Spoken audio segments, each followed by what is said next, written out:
Welcome to the tip channel. That is perfection.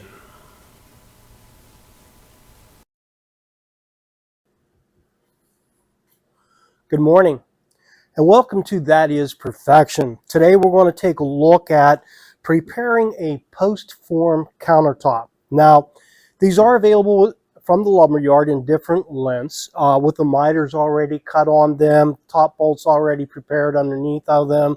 We're not going to do that. We're going to start from scratch. I'm going to cut my own miters. I'm going to prepare my own top bolts. Now, one thing you normally won't find in the lumberyard is that they will not have a countertop with a phenolic backer on. Now, what I mean is this, is that as you can see, this has a phenolic backer on. What that means is that's just like the high pressure laminate that's on top of the countertop. It does not have the color sheet on top of it. What it does, it stabilizes the countertop. And what I'm referring to with the particle board substrate, which is actually an industrial board, I won't get into that, but basically what will happen is as the moisture content in the particle board raises, the laminate does not give. So the particle board is wanting to swell. So what ends up happening is the countertop ends up warping up. So a lot more stable with a phenolic backer. So we'll be starting with the raw slabs. These are available 8, 10, 12 foot in length. Naturally, high pressure laminate is only available up to 12 foot in length. That's the reason for the cutoff at 12. Now, if your countertop is over 12 feet, naturally you'll need to add an additional seam to get the length that you're after. But this is a very simplistic countertop that we're doing today. Naturally, we went out, we field measured the countertop. And the one thing that you want to look at is the squareness of the corner. In other words, we're doing an L-shaped top. So what I did was I pulled what's referred to as a 3, 4, 5. Now what that means is that I measured down the one wall 4 feet. I measured down the other wall 3 feet. Across that dimension should be 5 foot. Now, this can be any increment of the 3, 4, 5. In other words, you could double it. You could go 6, 8, 10. Or half dimensions. In other words, you could go 3 divided by 2, which is 4.5.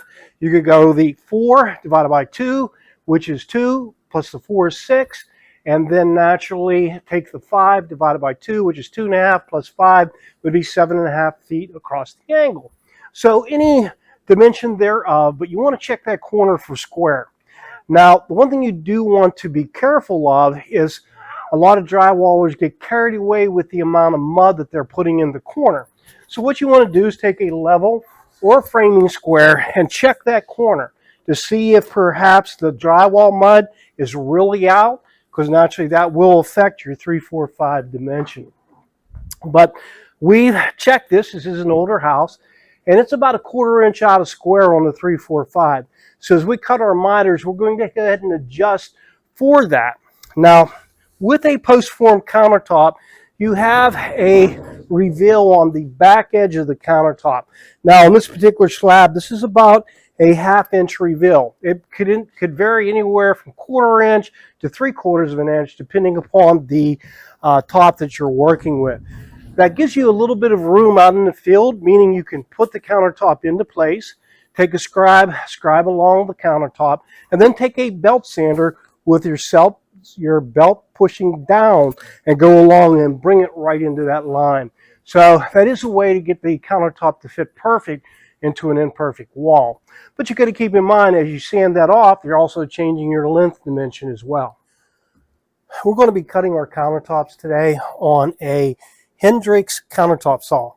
Now, I'm sure you've heard a lot of old timers say they don't make them like they used to.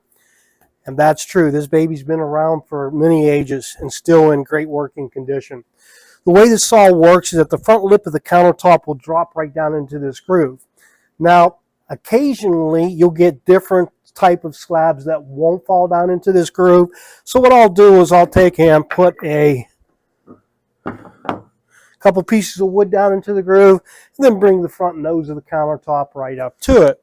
Now this is basically a beam saw. So what will happen is I'll position the piece into place, and then I'll tell the saw to come forward.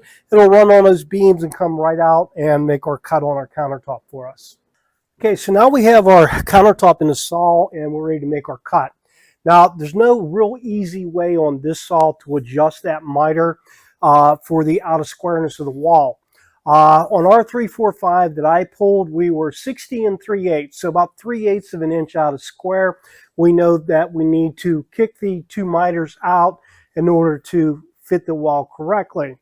I could even tell that it was out of square by looking at the old countertop because nobody bothered to adjust for the out of square, and on the short leg of it, it was off. So that having been said, what I've done is I've added a shim out here in front. I'm going to make my cut on both of the countertops. I'll then position it together, pull a 345 on them to see if we have that 60 3/8. If it doesn't come out exactly 60 3/8, then naturally I'll put it back on the saw and adjust it again.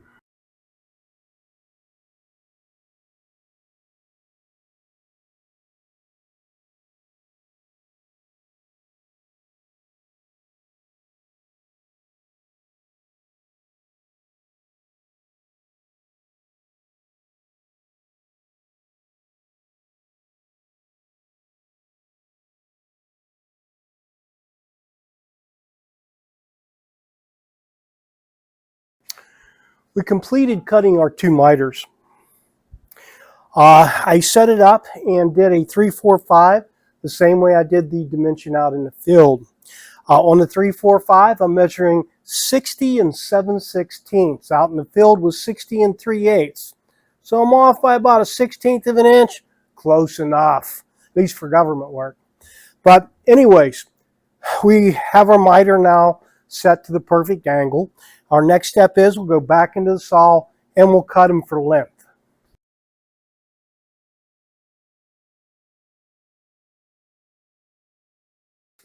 So we have our countertops cut. And I know those of you watching thinking, well, I'm going to buy my countertops from the lumber yard. So my miter's already on. All I need to do is cut it for length. So if you stick around towards the end of the video, I will show you how to cut a countertop using a circular saw. Okay, miters are cut, and now we need to set up the countertop for our countertop bolts. This is Wendell, by the way. He's our movie star. He's a big help. It cleans up and stuff. Anyways, basically what I have is I have a template, and I made this years ago. I have the front of it marked with an F, and basically what it is the shape of the dog bone bolts. It'll go right in there. And then on my router, the bottom of my router, I have a bushing, and the bushing rod's on the template. So what we'll do is that, first of all, we'll take and screw this down, F being front of the top, even with the edge, and we'll throw a couple screws in here.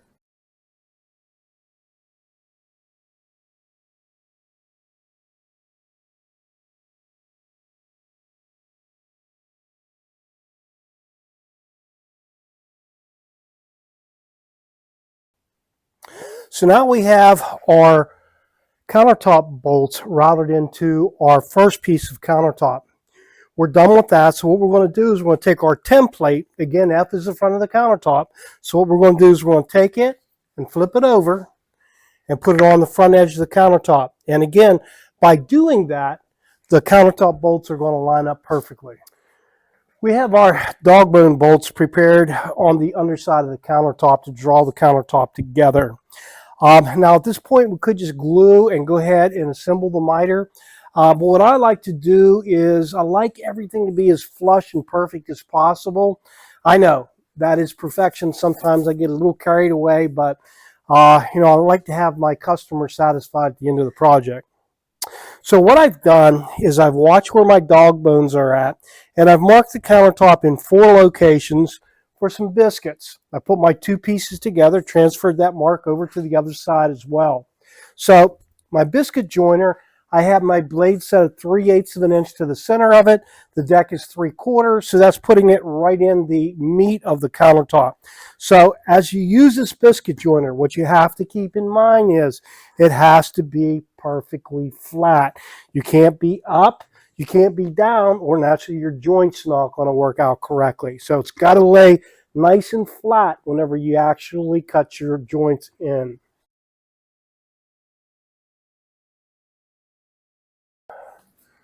Now that we've completed our miter, that's all good to go. Before I actually put my countertop together, I want to go ahead and do my build up. Now, I've got 4 caps that I'm going to be doing, 4 end caps. I do prefer a glue on versus an iron on, but some of the lumber yards, if you're buying your material for there, may only have the iron on, so naturally you would use a hot iron. More on that later, but basically we need to get our build-ups on. We'll have solid build-ups at the end, and then I'll have 3 by 4 inch blocks, certain locations around the countertop.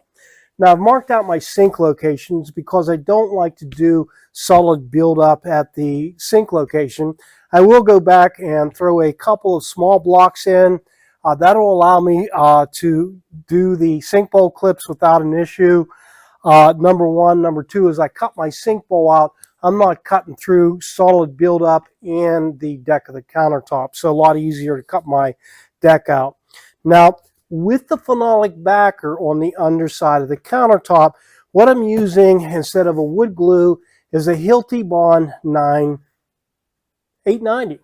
And with the Hilti Bond 890, it allows you to adhere things that aren't all wood. In other words, if you had 2 pieces of melamine, you wanted to glue them together, you couldn't use wood glue because it wouldn't stick. The Hilti Bond wood, it's almost, know how I can try to explain it. It is a lot more water resistant. It does clean up with water at first, but it is a lot more water resistant. I will also use this glue when it comes to my miter. Reason being is naturally the miter and laminate countertops is the weak link, and if you get water down in it, naturally that particle board is going to swell up. So we want that sealed up just as good as possible, and that's where I'll use the Hilti Bond as well, because it's much more water resistant. Okay, day 2, and we're back to let you know that we could really shake them down. Wait a second, that's not part of the script. Who's in charge of the teleprompter? Damn kids. We're going to go ahead and get started on our end caps. Now, I'm going to be using a Wilson Art 500 adhesive. Now, the 500 is made to be brushable, so it's a little thicker than their spray that they make. Also, it's a lot more filling on edges of like raw particle board and what have you. But you have to keep in mind, the edge of this countertop is just raw particle board. It's going to suck that glue in like a sponge. So what we'll do is we'll go, first of all around all of the edges of the tops, and we'll apply the glue. Then we'll come back in and do a second coat of glue on the particle board and apply our first coat of glue on the end cap itself. Then we'll actually be ready to stick our end caps into place. Now, dry time, you're looking at approximately 10 to 15 minutes. What you want is you want to be able to touch the glue and it not come off on your fingers. Now, once you reach that point, you've got about a half an hour, 45 minutes to stick that piece. Now, keeping in mind a couple different things. If you go past that, it's not a big deal. All you really do is just re-glue it again, and you're ready to go. So if you forget a piece or like I said, time gets away from you, not a problem, just re-glue. Now, this is contact adhesive. What does contact adhesive mean? It means the minute those 2 pieces stick, they're stuck. So you want to take your time, position your cap, get it into place, and then push it against the board because it's almost unforgivable once you stick it into place. If you do find that you've stuck a piece wrong, you can take some lacquer thinner, go with a putty knife, stick it behind it, squirt some lacquer thinner down in there, and reactivate the glue to the point where you can pull the cap back off again. Okay, we've got our cap stuck. Now, the one thing I did fail to mention to you about the adhesive It does have a very strong smell to it, and it's also flammable. So you want to make sure to use this in a ventilated area. Now, when you go to stick your cap, after you've got it positioned and stuck into place, you can take a rag and apply a lot of pressure to it. I personally prefer to use a J-roller. No, not that type of J-roller. Basically, the J-roller applies a lot better pressure, so you can get a lot of pressure in applying that cap. Once the cap's on, our next step is to router off the excess. Now, I'm going to be using two different router bits. This first one has a bearing on the bottom, and it's a flush cut bit. You can see it's totally just straight up and down. Now, this bearing, you do want to keep lubricated. Two things is a little bit of WD-40 will keep this bearing lubricated, and it'll also help the glue build up on the bit itself. So, can of WD-40, pretty nice. Now, as I use this router, what I normally do, because it's a flush cut, is I will take, when I'm on that piece of laminate, and I will tilt it up just a hair, just so that I'm not taking a chance of cutting into the top laminate. Next up is what's referred to as a no-foul router bit. And basically what it is, and I hope you can pick up on it, is that the bottom of it is chamfered. And so you can set it so that it's just perfect on the amount of laminate that it's taking off without cutting into the top. And then naturally we'll finish up with fouling. So as soon as we get this routed off, we'll talk about fouling.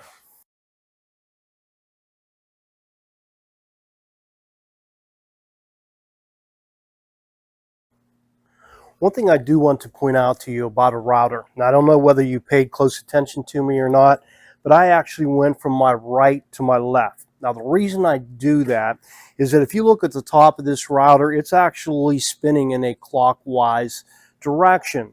If you look at the cutters on this bit, you can see that they're rotating like this when I come across the laminate. So by going left to right, my cutters are cutting into the laminate.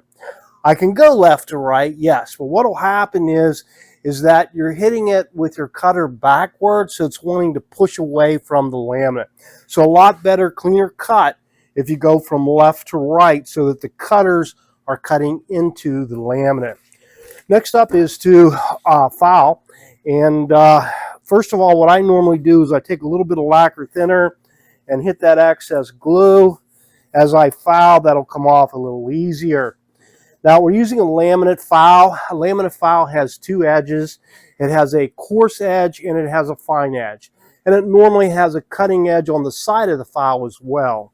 So we'll start out with the coarse side first.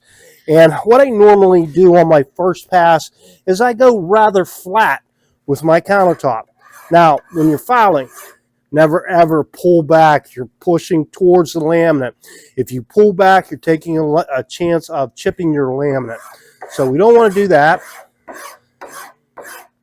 And then I will come back through and touch it up with my fine. And at this point, I'll go about a 45-degree angle. All I'm really doing is softening that edge. Now, with today's post-form countertops, you're going to get into little spots like this you can't get into with a square file. So then naturally you want to use, I think it's called a rat tail file. It's what I've always referred to it as. But yeah, rat tail file, get into those little tight spots. So get the glue cleaned off and get the fouling done. Now, if you do get carried away and you get into the top color sheet of the laminate and you end up with a real heavy foul mark, you can take a black permanent marker like a Sharpie and go over that and make it look fairly good. But if you take your time on fouling, you'll get to the point where you can do it and there's no issues at all. Now we're getting ready to do the most important part of doing a countertop job, and that is cutting the sink bowl out. This is where you want to take your time, double check, triple check yourself to make sure that it's all right. Now we're using a double bowl sink, and sort of a standard for a size for a double bowl over the years has been 33 wide, 22 inches front to back.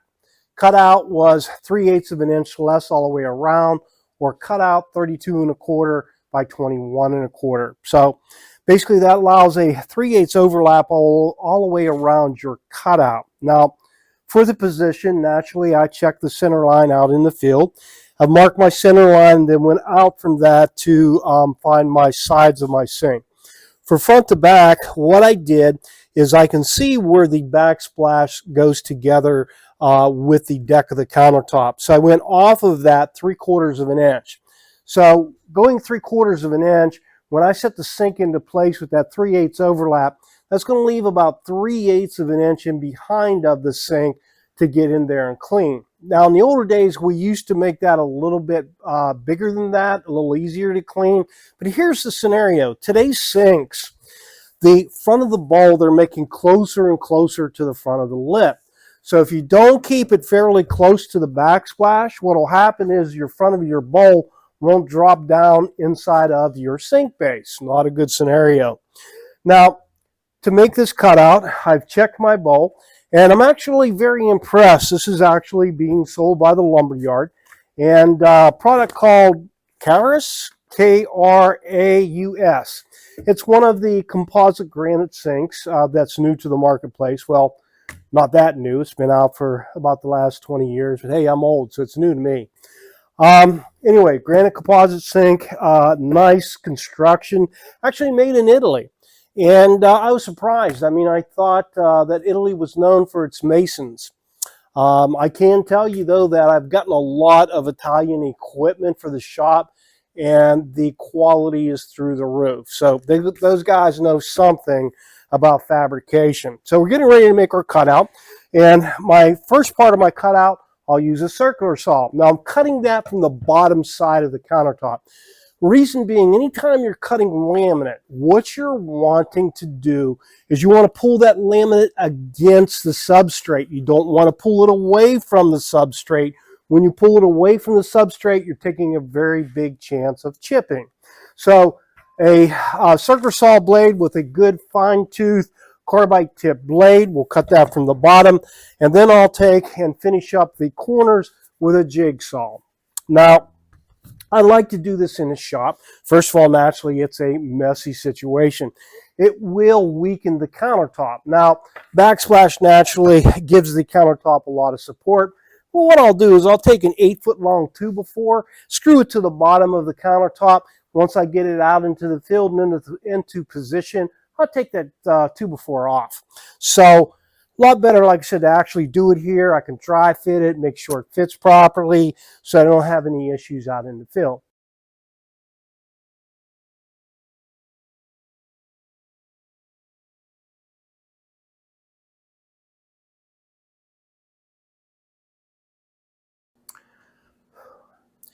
We just finished our 4 cuts with the circular saw, and now we're ready to start cutting out the corners with the jigsaw. We want to round those out.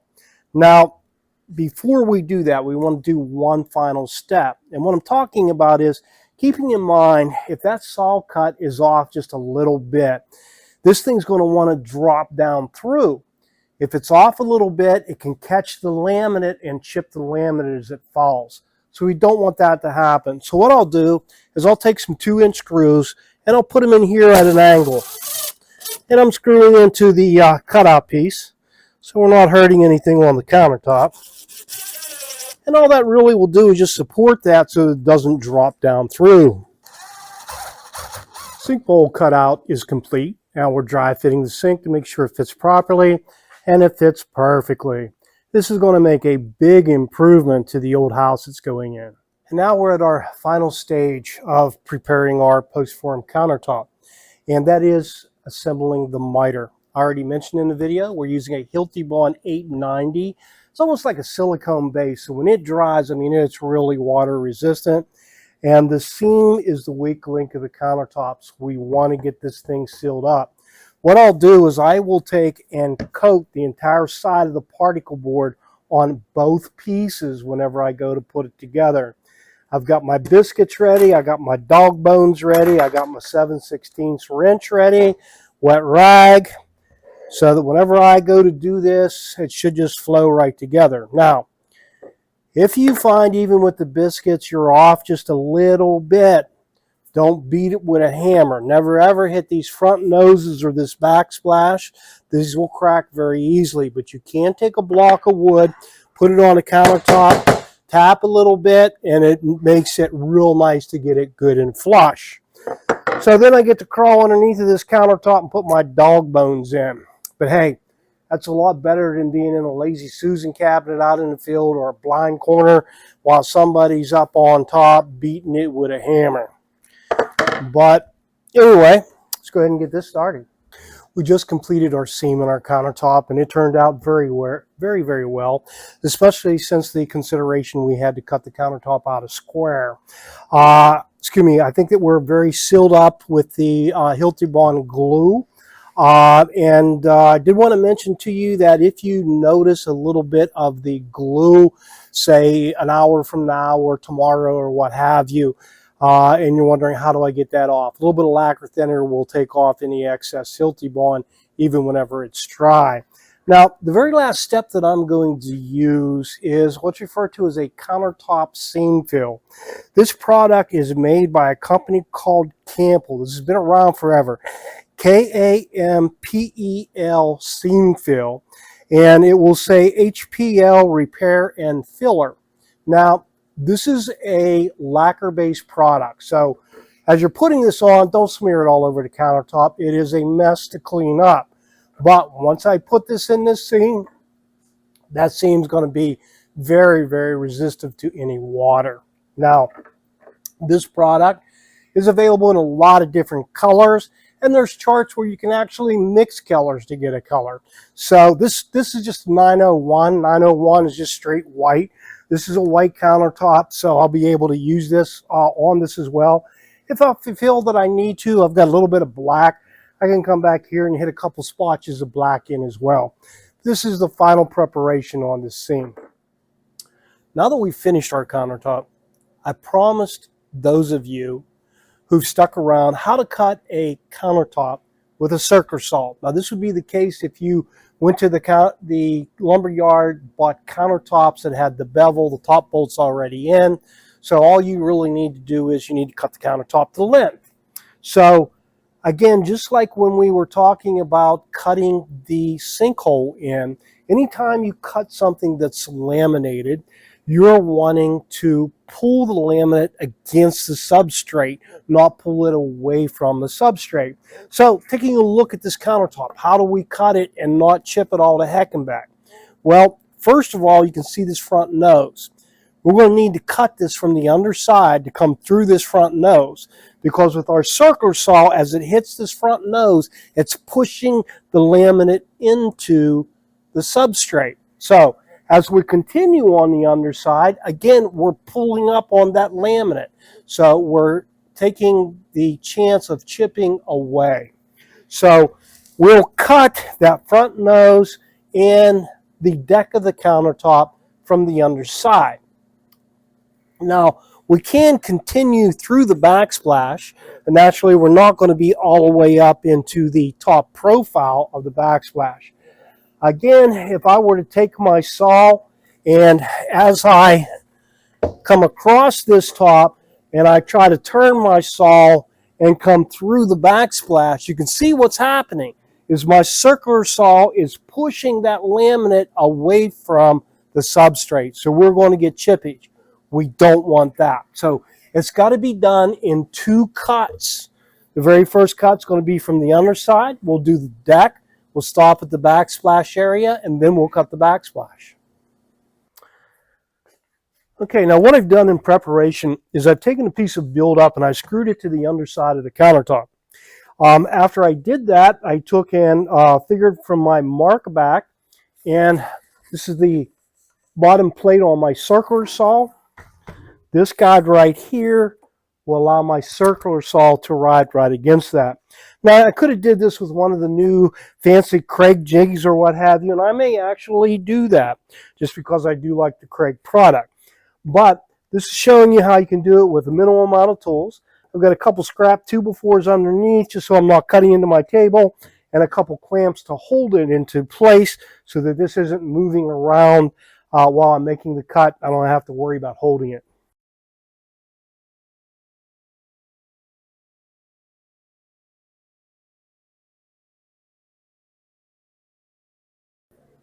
Now I need to make the final cut, and I need to cut through the backsplash again so that I'm pushing up on that laminate, not taking a chance of chipping. I put a guide for my saw to run against, and we'll go ahead and make that final cut.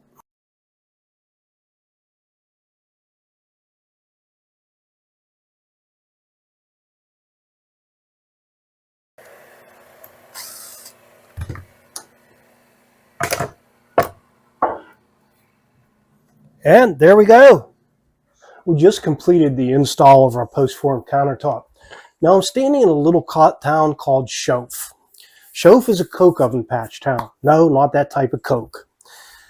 Back when I was young, about 5 years old, the coke oven still ran in this town. I can still remember the smoke and the smell of sulfur in the air. In 1963, I was in a 6-room schoolhouse less than 100 yards from here when President Kennedy got assassinated. A lot of memories in this town. The old company store. St. Peter, don't you call me, 'cause I can't go. I owe my soul to the company store. This is what I consider my hometown. The kitchen that we're standing in belongs to a very good friend of mine that I grew up with. He has a very successful auto body shop now. Any of you that have watched my detailing video, the box van that you see in it, his company painted my truck. Did an amazing job. What they refer to as a quickie, but in my mind, just amazing. My friend who grew up in this house, a lot of sentimental value. These doors you see on this cabinet, I know what you're thinking, shiplap. That Chip and Joanne Gaines did a lot of on Fixer Upper. Anyways, his dad and his brother 40 years ago made these doors in a little wood shop out back. He showed me the invoice of this house at just passing 100 years old. What do you think the cost was 100 years ago for all the materials in this house, including the brick for the chimney? $1,371. It's still standing today 100 years later. That shows you the craftsmanship of the builders from that era. Anyways, we just completed the install. Everything fit very nicely. The 3-4-5 that we did and cut it out a square, again, that made it fit the wall real nice. We installed the Cara sink, and to be perfectly honest with you, I was impressed. Quality through the roof. Came with basket strainers, and I'm thinking, yeah, we got to toss these basket strainers. They'll be garbage. Actually, I was amazed at the engineering of these basket strainers. Very, very nice. And what sink company actually gives you a silicone oven mitt and placemat? So, thumbs up on the Cara sink. How did the job turn out? This is the tip channel. That is perfection. Thank you so much for watching. If you enjoyed the video, please like and subscribe, and have a great day.